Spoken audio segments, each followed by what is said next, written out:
Nagaan isiniif haa ta'u. Akkam jirtu saba Waaqayyoo. Miidiyaa kanarraa baay'ee fagaadheera.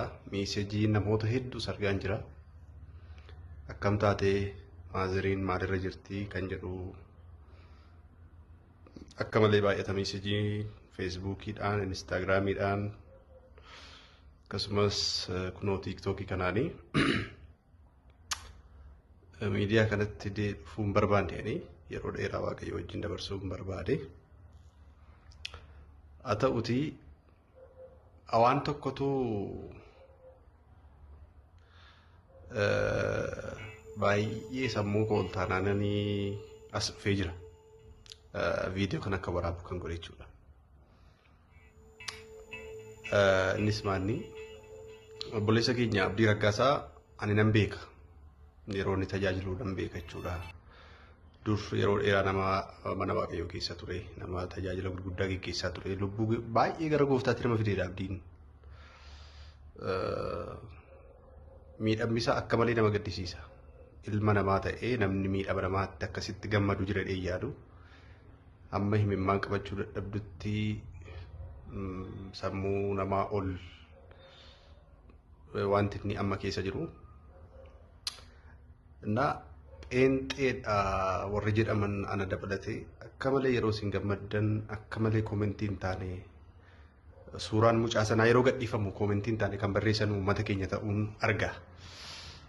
Kuni hammam akka cakkaanyiif gara jabeessa akkamii akka taane nama dhiba.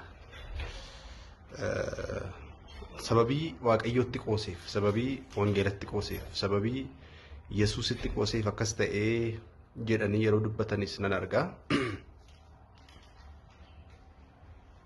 Gammachuu daangaa hin qabne akkasii kana namni nama ta'ee namarraa dhalate kamuu gammaduu dhiisiiti si gaddisiisa iyyuu gadduudhaaf yeroo dhabda.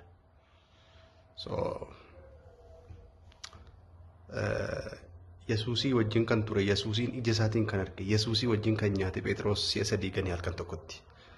Ilaa namichi kun afaan inni dubbatu Yesuusiin fakkaata. Akkaataan itti deemsa isaatii isa fakkaata qabaa jennaan an dhugaadhaan beeku jedhe. Dhugaa Waaqayyootiin beeku jedhee gane Phexros. Garuu dhiifama argate. Deebi'ee qalbii jijjiirrate. Namni kamuu namoonni amma na dhaggeeffattan kun hundi keessan akkamitti gara gooftaa akka deemtan hin beekamu.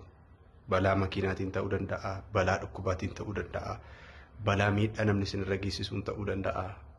Namatti akka kana gammadu jechuun waa'ee amantaa iyyuu dhiisii ilma namaarraa waan eegamus miti. Yesuus kan nun barsiifne hin kadhattaaf waan dandeessu gargaarta.